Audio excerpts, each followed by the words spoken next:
पीने की कैपेसिटी, जीने की स्ट्रेंथ एंड बैंक अकाउंट का बैंक बैलेंस कभी कम नहीं होना चाहिए बच्चों। हेलो बच्चों, मैं विजय राज एक बार फिर आप सभी का होल मस्ती है चैनल पे स्वागत करता हूं।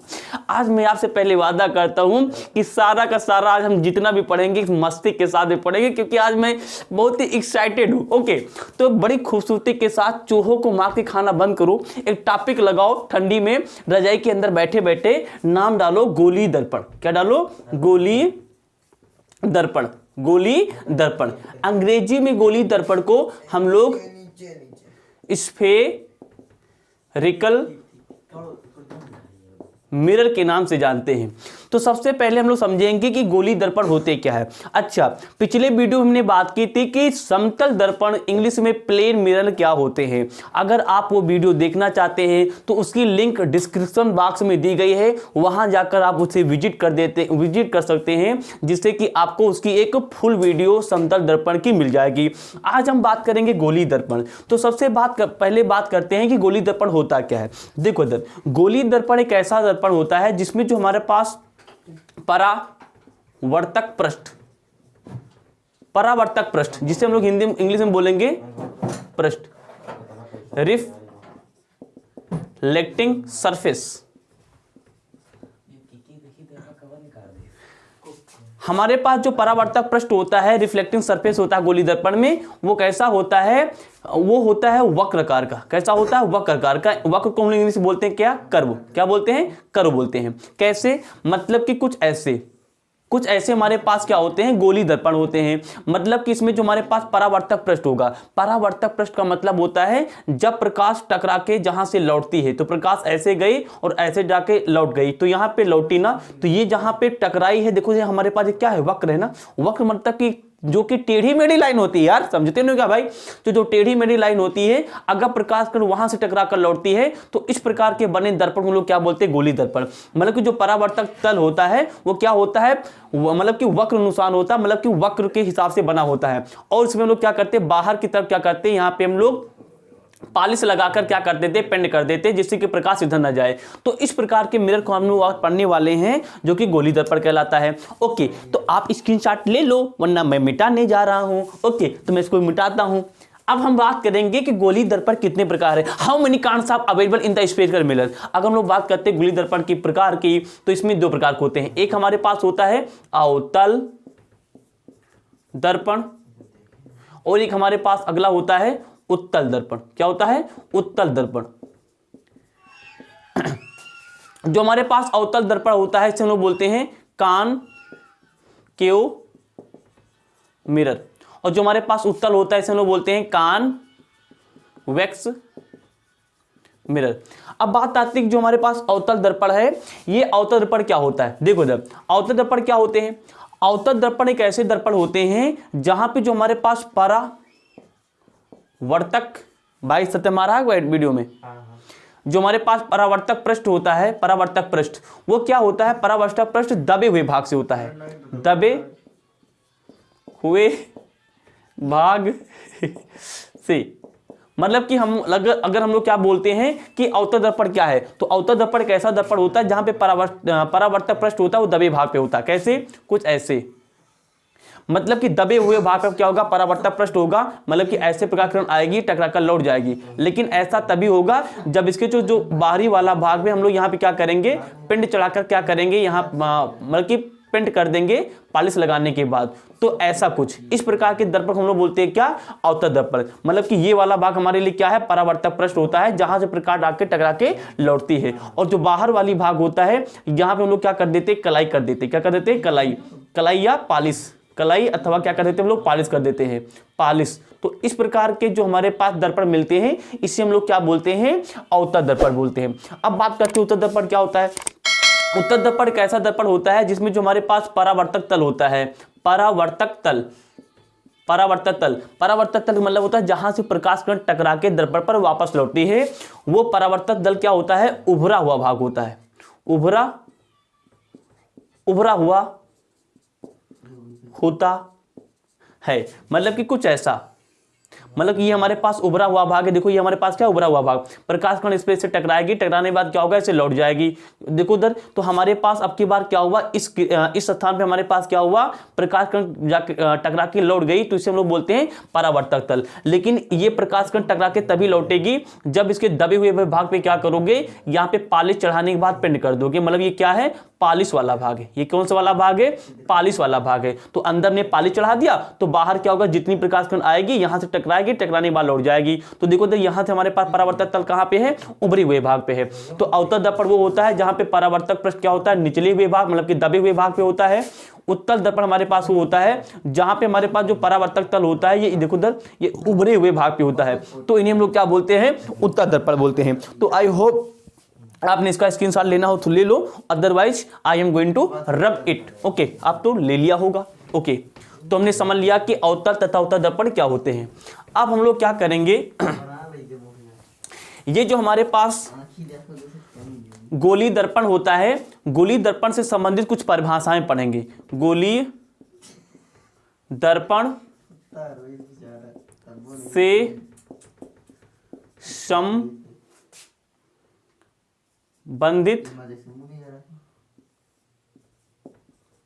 परिभाषाएं डिफिनीशन रिलेटेड टू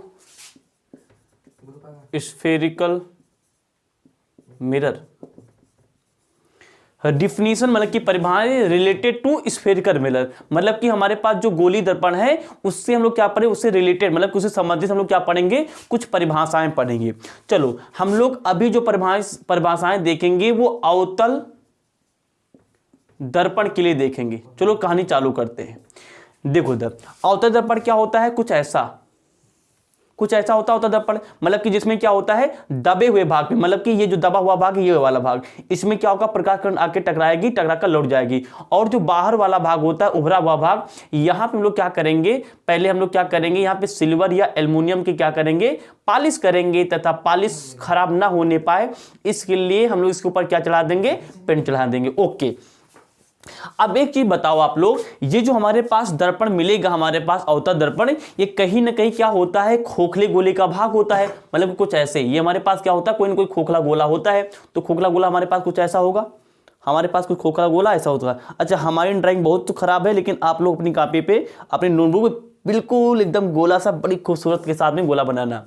मतलब कि जो दर्पण ये जो हमने यहाँ पे दर्पण काटा होता है, दर्पण नाम है गोलीय दर्पण। ये छोटे छोटे खोखले कांच के गोले होते हैं, उनसे काट के बनाया जाता है। मतलब कि कुछ ऐसा हमारे पास क्या रहा होगा, दर्पण रहा होगा। उससे हमने क्या किया, ये वाला भाग काट के हमने क्या बना लिया, एक दर्पण बना लिया, जिसका नाम क्या पड़ गया, अवतल दर्पण।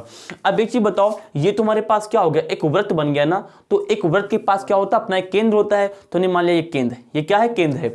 लेकिन चूंकि हम लोग क्या पढ़ रहे हैं, दर्पण बन रहे हैं, तो दर्पण में हम लोग इसे केंद्र नहीं बोलेंगे, इसे हम लोग बोलेंगे वक्रता केंद्र। क्या बोलेंगे, वक्रता केंद्र बोलेंगे। क्या बोलेंगे भाई, वक्रता केंद्र बोलेंगे। ये हमारे लिए क्या होता है, वक्रता केंद्र। वक्रता केंद्र को लोग सी से दिखाते हैं, इसे हम लोग क्या बोलते हैं, वक्रता केंद्र बोलते हैं।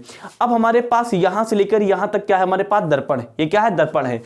अब इस दर्पण का जो मिड वाला भाग होता है, मतलब कि बीचों बीच में भाग, तो इस दर्पण का बीचों बीच वाला भाग कौन है, इस ये वाला है ना। तो ये जो बीचों बीच वाला भाग होता है, इससे हम लोग बोलते हैं ध्रुव। क्या बोलते हैं, ध्रुव बोलते हैं। और ध्रुव को हम लोग पी से दिखाते हैं। क्या दिखाते हैं, पी दिखाते हैं। तो अब वक्रता केंद्र क्या होता है, ये जो हमारे पास दर्पण होता है, जिस भी गोलीय दर्पण का भाग होता है, उसका जो केंद्र होता है, उसे हम लोग क्या बोलते हैं, वक्रता केंद्र बोलते हैं। परिभाषा आप लोग लिख सकते हैं, वीडियो को स्लो करो और जो हमने बोला उसको परिभाषा में लिख सकते हो। ध्रुव क्या होता है, जो हमारे पास जो दर्पण होता है, उसमें उसके बीच में क्या होता है, एक बिंदु होता है, जिसे हम लोग क्या बोलते हैं, ध्रुव बोलते हैं। परिभाषा आप लोग क्या किया करो, वीडियो को पास करके लिख लिया करो।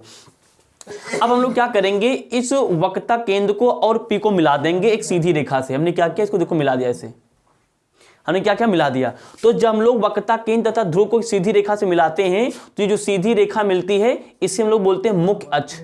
क्या बोलते हैं, मुख्य अक्ष। इसे हम लोग बोलते हैं मुख्य अक्ष बोलते हैं। तो ये जो सीधी रेखा जो कि इस सी और पी को मिलाती है, उसे हम लोग क्या बोलते हैं, मुख्य अक्ष बोलते हैं। अब इस C और इस P के बीचों बीच में एक अन्य मध्य बिंदु होता है, जिसे हम लोग F से दिखाते हैं। मतलब कि इस P और ये वाला P जो हमारे पास, ये वाला जो C है, इसके बीचों बीच में एक अगला हमारे पास बिंदु होता है, बीचों बीच में, बिल्कुल बीचों बीच में, जिसे हम लोग F से दिखाते हैं। और F का मतलब होता है फोकस। क्या बोलते हैं? फोकस। इसे हम लोग क्या बोलते हैं? फोकस बोलते हैं। बहुत बढ़िया। तो हमने देख लिया कि हमारे पास जो, आवाज कम करो, ये हमारे पास क्या होता है ये हमारे पास दर्पण होता है। तो दर्पण क्या होता है? कहीं ना कहीं खोखले गोले का भाग होता है। तो खोखला गोला जिस केंद्र से बना होता है उसे हम बोलते हैं वक्रता केंद्र। अब ये हमारे पास जो दर्पण होता है, दर्पण का जो बीचों बीच वाला भाग होता है उसे हम लोग बोलते हैं ध्रुव। अगर हम लोग क्या करें, इस जो हमारे पास वक्रता केंद्र है और जो हमारे पास ध्रुव है, इसको सीधी रेखा से मिला देते हैं, उसे हम लोग बोलते हैं मुख्य अक्ष। और जो हमारे पास वक्रता केंद्र है और जो ध्रुव है, इसके बीचों बीच में एक तीसरा बिंदु होता है जिसे हम क्या बोलते हैं? फोकस। तो आई होप इतनी बातें आपको समझ में आ गई होंगी। अगली बात क्या है, जैसे मान लो ये हमारे पास क्या है कि कोई वृत्त है, हम लोग क्या है, कोई वृत्त है, मैथ का कॉन्सेप्ट है। वृत्त में क्या होता है? अपना एक केंद्र होता है। अगर इस केंद्र को हम लोग क्या करते हैं? परिध को मिला देते हैं, मतलब कि यहां से लेके यहां की दूरी, परिध को मिला दी। हमारे पास ये क्या है? हमारे पास ये क्या है? परिध है। मैथ वाले बच्चे जानते होंगे। तो इस दूरी को हम लोग क्या बोलते हैं? परिध बोलते हैं। क्या बोलते हैं? परिध बोलते हैं। तो अब यही वाला कॉन्सेप्ट यहाँ पे लगा के देखो, ध्यान से देखो। तो इस पूरे के पूरे मिरर में ये हमारे पास केंद्र है और यहां से लेके यहां तक हमारे पास क्या है? ये केंद्र हो गया। और यहां से लेके ये क्या हो गया? ये बिंदु इस परिध से जुड़ गई। तो ये हमारे यहां से लेके यहां तक कौन? C। और यहां से क्या है? P। मतलब कि CP क्या है? हमारे पास क्या हो गई? त्रिज्या हो गई। क्या हो गई? त्रिज्या। ये क्या हो गई? त्रिज्या। लेकिन त्रिज्या तो है, लेकिन हम लोग वृत्त नहीं पढ़ रहे हैं। वृत्त पढ़ते तो इसे त्रिज्या बोलते हैं। हम लोग क्या पढ़ रहे हैं? गोली दर्पण पढ़ रहे हैं। तो इसे हम लोग त्रिज्या नहीं बोलेंगे, इसे हम लोग बोलेंगे वक्रता त्रिज्या। क्या बोलेंगे? वक्रता त्रिज्या। तो यहां से लेकर यहां की दूरी क्या कहलाती है? वक्रता त्रिज्या कहलाती है। क्या कहलाती है? वक्रता त्रिज्या। अच्छा, इसको अंग्रेजी में क्या बोलते हैं? इसे हम अंग्रेजी में बोलते हैं सेंटर ऑफ कर्वेचर। इसे हम लोग क्या बोलते हैं? Centre of curvature. फोकस को हम लोग इंग्लिश में फोकस भी बोलते हैं। जो इंग्लिश मीडियम के बच्चों के लिए हम लोग इंग्लिश यूज कर रहे हैं। ध्रुव को हम लोग क्या बोलते हैं? पोल बोलते हैं। मुख्य अक्ष को हम लोग बोलते हैं प्रिंसिपल एक्सिस बोलते हैं। एक्सिस बोलते हैं। और जो वक्रता केंद्र होता है इसे हम लोग सेंटर ऑफ कर्वेचर बोलते हैं। सेंटर ऑफ कर्वेचर, इसे लोग क्या बोलते हैं? सेंटर ऑफ कर्वेचर बोलते हैं। ओके, अब बात आती है कि ये जो हमारे पास ये जो P है, ये जो हमारे पास F है और जो हमारे पास P है, इस दूरी को क्या बोलते हैं? मतलब कि F और P को, ये जो F और P, ये जो हमारे पास यहां से लेकर यहां की दूरी होती है, तो जो F और P है ना, इससे हम लोग बोलते हैं फोकस दूरी। क्या बोलते हैं? फोकस दूरी। फोकस दूरी। तो कोई पूछ ले फोकस दूरी क्या है, तो फोकस दूरी क्या होती है? F मतलब कि फोकस और P मतलब कि ध्रुव के बीच की जो दूरी होती है उसे हम लोग क्या बोलते हैं? फोकस दूरी बोलते हैं। इंग्लिश में इसे हम लोग फोकल लेंथ, क्या बोलते हैं? फोकल लेंथ बोलते हैं। क्या बोलते हैं? फोकल लेंथ बोलते हैं। तो जो हमारे पास ये F है और जो हमारे पास P, इसके बीच की दूरी क्या बोलते हैं हम लोग? फोकस दूरी बोलते हैं। अब ये जो फोकस दूरी होती है ना, अच्छा, यहां से लेकर यहां की दूरी क्या है? ये हमारे पास क्या है? वक्रता त्रिज्या, जिसे हम लोग R से दिखाते हैं। और ये हमारे पास क्या है? R की आधी दूरी होगी। भाई ये हमारे पास क्या है? टोटल दूरी है। और ये जब टोटल दूरी है तो ये हमारे पास क्या बीचों बीच में, तो ये कितनी हो जाएगी? आधी। अगर ये हमारे पास टोटल R है, मतलब कि त्रिज्या R है, तो ये कितनी हो जाएगी? आधी, मतलब कि R/2। तो ये हमारे पास कितनी हो जाएगी? R/2। ये कितनी हो जाएगी? R/2 हो जाएगी। अच्छा, अगर ये R/2 है, मतलब कि अगर ये दूरी हमारे पास F और P R/2 है, तो उतनी दूरी आगे जाके फिर से है, तो मतलब कि ये भी कितना हो जाएगी? R/2। ये कितनी हो जाएगी? R/2। अच्छा, चीज बताओ, ये जो R/2 है किसका मान है? R/2 किसका मान है? F और P। और F और P को हम लोग क्या बोलते हैं? फोकस दूरी। मतलब कि फोकस दूरी हमारे पास मान क्या है? फोकस दूरी का मान हमारे पास क्या है? R/2। ये क्या है? R/2। मतलब कि जो फोकस दूरी होती है जिसे हम लोग किसे दिखाते हैं? F से दिखाते हैं। तो F बराबर हमारे पास क्या होता है? R/2। हर साल बोर्ड एग्जाम में सबसे ज्यादा बार पूछे जाने वाला क्वेश्चन है, पूछता है कि F मतलब कि फोकस दूरी, R मतलब कि वक्रता त्रिज्या में संबंध क्या होता है। तो जो फोकस होती है, त्रिज्या के क्या होती है? आधी होती है। देखो यहां तक क्या है? पूरी त्रिज्या है और त्रिज्या के यहां से लेकर यहां मतलब कि आधी दूरी क्या है? फोकस है। तो फोकस निकालना है तो त्रिज्या को क्या करो, जो हमारे पास त्रिज्या को क्या कर दो? 2 से भाग कर दो। तो जो फोकस होता है वो त्रिज्या क्या होती है? आधी होती है। तो हमने समझ लिया, इसमें हमारे पास जो गोली दर्पण संबंधी कुछ परिभाषाएं थी, हमने उस परिभाषाओं को समझ लिया। तो अगर कोई पूछ ले कि फोकस मतलब कि F तथा R में संबंध बताइए, तो संबंध क्या होता है, जो फोकस होती है वो त्रिज्या के आधी होती है। ये यहां तक हमारे पास क्या टोटल त्रिज्या r है, अगर इस टोटल त्रिज्या हम लोग क्या करें आधी मतलब कि 2 से भाग कर दे तो फोकस इतनी दूर निकल जाती है। तो त्रिज्या को 2 से भाग कर दो, हमारे पास क्या निकल गया, फोकस निकल आ गया। तो इसे हम लोग बोलते हैं r तथा f में क्या बोलते हैं, संबंध। तो आई होप आप सभी ने इस सभी चीजों को समझ लिया होगा। चलो आगे बढ़ते हैं। हम हैं राही, आप लोग इसका स्क्रीनशॉट ले लें। हम हैं यार राही, हम हैं यार राही, हम हैं यार राही, हम हैं हो हो। अच्छा, ये भी बात हो गई। अब तीसरी बात ये है कि जो फोकस दूरी होती है ना, फोकस दूरी, इस फोकस दूरी की एक अलग परिभाषा भी बनती है।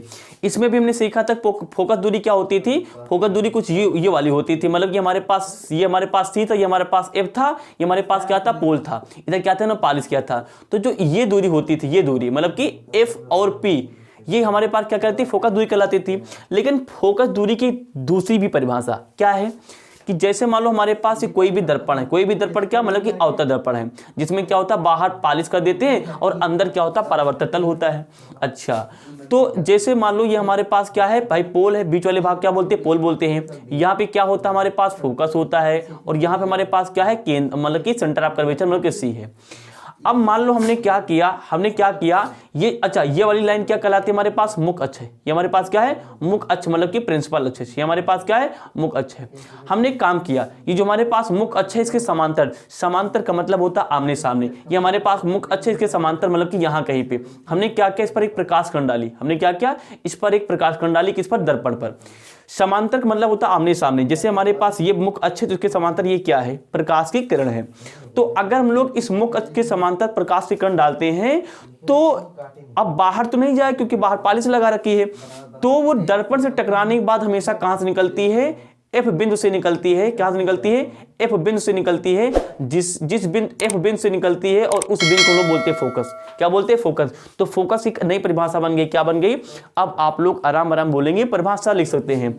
जब कोई प्रकाश किरण किसी मुख्य अक्ष के समांतर डाली जाती है तो वो दर्पण से टकराने के बाद जिस एक बिंदु से निकलती है या गुजरती है उस बिंदु को क्या बोलते हैं, फोकस बोलते हैं। अच्छा, क्या यही प्रकाश किरण नहीं, मान लो हमने क्या किया, एक दूसरी प्रकाश किरण हमने ये डाली, समांतर होनी चाहिए। ये क्या है, मुख्य अक्ष के क्या है, सामने सामने समांतर है, तो ये भी कहां से निकल जाएगी, फोकस निकल जाएगी। क्या निकल जाएगी, फोकस। तो जितनी भी प्रकाश किरण तुम क्या करोगे, इस मुख्य अक्ष के समांतर मतलब कि आमने सामने डालोगे, इस सारी की सारी जो प्रकाश किरणें होंगी इस मुख्य अक्ष से समांतर आने के बाद दर्पण से टकराएंगी और टकराने के बाद क्या होंगी, फोकस निकल जाएंगी। तो जिस पॉइंट से निकलती है उसे हम लोग क्या बोलते हैं, फोकस बोलते हैं। क्या बोलते हैं, फोकस। तो फोकस है ना, ये तो हमने समझ लिया कि ये भी क्या होता है, फोकस। यहाँ पे फोकस दूरी तो हमने फालतू लिख दिया, समझ लो फोकस लिखा है। क्या लिखा, फोकस। तो ये भी क्या होता है, फोकस होता है। ओके, आगे बात करते हैं। तो इसका आप स्क्रीनशॉट ले लिए भाई। ओके, अब आगे बात करते हैं कि ये जो हमारे पास गोली दर्पण होता है ना, गोली दर्पण, इस गोली दर्पण के कुछ नियम होते हैं, कुछ नियम है भाई, हमको नियम समझना पड़ेगा। नियम, गोली दर्पण के नियम, rules for spherical mirror, rules for spherical mirror. हम लोग देखेंगे गोली दर्पण क्या होते हैं, कुछ नियम भी होते हैं। नियम नंबर एक क्या है, अच्छा ये जो हम लोग रूल देखेंगे, ये हम लोग रूल देखेंगे किसके, अवतल दर्पण के लिए देखेंगे। किसके लिए देखेंगे, अवतल दर्पण के लिए देखेंगे। पहले अवतल दर्पण खत्म कर लेते हैं, उसके बाद उत्तल खत्म कर लेंगे। तो अवतल दर्पण के लिए हम रूल देखते हैं क्या है। रूल नंबर एक क्या कहता है, जैसे मान लो हमारे पास ये क्या है, अवतल दर्पण। अवतल दर्पण हमने क्या, हमारे पास क्या होता है, जिसमें दबे हुए भाग पर क्या होता है, परावर्तक तल होता है, तथा बाहरी भाग पे हम लोग क्या करते हैं, पालिश कर देते हैं। बार बार बता रहे हैं इसी बात को क्योंकि आपके दिमाग में बातें कंठस्थ हो जाएं। बाहर हमने पालिश लगा के पेंट कर दिया तो इसे हम लोग बोलते हैं ये हमारे पास परावर्तक हो गया, और नीचे यहाँ पे जब कोई प्रकाश किरण आएगी टकरा कर लौट जाएगी तो उसे हम लोग बोलते हैं परावर्तक तल। देखो सर, पहला नियम क्या है, देखो सर, ये हमारे पास क्या होता है, बीच वाला भाग पोल कहलाता है। एक सीधी रेखा उसे मुख्य अक्ष बोलते हैं। यहाँ पे हमारे पास सेंटर ऑफ कर्वेचर मतलब कि वक्रता केंद्र सी है। सी और पी के बीच में क्या होता है, तीसरा बिंदु जिसे हम लोग क्या बोलते हैं, फोकस बोलते हैं। तो हमने फटाफट इसको बता रहे हैं जिससे कि आपको बार बार क्या हो जाए, कंठस्थ हो जाए। तो रूल नंबर 1 क्या कहता है, रूल नंबर 1 वही जो अभी अभी हम सीख के आ रहे हैं कि अगर ये जो हमारे पास सीधी रेखा जो कि मुख अक्ष है, अगर इस मुख अक्ष के समांतर कोई भी प्रकाश किरण दर्पण पे डाली जाती है, काम जा जाती है दर्पण से, तो वो दर्पण से टकराने के बाद हमेशा हमेशा वो फोकस निकल जाती है, निकल जाती है फोकस से। रूल नंबर 1, जब कोई प्रकाश अवतल दर्पण के लिए रूल नंबर 1 क्या है कि जब किसी दर्पण पर इस मुख अक्ष के, ये वाली जो मुख अक्ष हमारे पास है, इस मुख अक्ष के समांतर आमने सामने कोई भी प्रकाश किरण डाली जाती है तो वो दर्पण से टकराएगी और कहां से निकलेगी, फोकस निकलेगी। नियम नंबर 1। नियम नंबर 2 क्या है, नियम नंबर 2 क्या है, पहले हम लोग क्या करेंगे, अवतल दर्पण बनाएंगे। हमने क्या किया, अवतल दर्पण बना लिया। अवतल दर्पण में बाहर क्या करते हैं हम लोग, पॉलिश लगा के पेंट कर देते हैं, और इसके जो बीच वाला भाग होता है इसे लोग क्या बोलते हैं, पोल बोलते हैं। एक सीधी रेखा हमने खींच ली जहां पे क्या होता है, बीच में एक सेंटर ऑफ कर्वेचर होता है, और सेंटर ऑफ कर्वेचर और पोल के बीच में क्या होता है, एक मिड पॉइंट होता है, एक बीच वाला भाग होता है जिसे हम क्या बोलते हैं, फोकस बोलते हैं।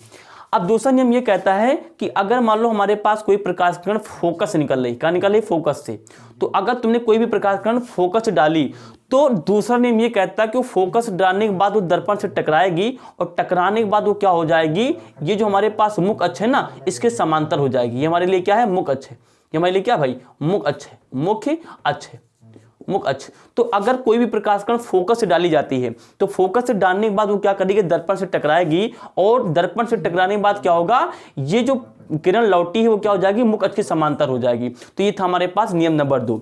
नियम number last but not the least, ये नियम नंबर हमारे पास 3 है। नियम नंबर कौन सा है, 3 है। अच्छा याद रखना, हम नंबरिंग कभी भी सही नहीं डालते हैं, आप लोग नंबरिंग बिल्कुल सही डालना। ओके, नियम नंबर 3 क्या है, नियम नंबर 3 क्या है, सबसे पहले हम लोग क्या करेंगे, अवतल दर्पण बनाएंगे। अवतल दर्पण क्या होता है, बार बार रिपीट कर रहे हैं कि जिससे आपको याद हो जाए। Only repeated person can be master in own field. If you want to be master, then you have to be a repeater in your own syllabus. तो नियम नंबर 3 क्या कहता है, जिसे मान लो हमारे पास क्या कोई दर्पण है, तो दर्पण में क्या किया हमने, बाहर तरफ पॉलिश कर देते हैं, और अंदर क्या होता है, परावर्तक तल होता है। तो इस प्रकार के दर्पण को बोलते हैं अवतल दर्पण।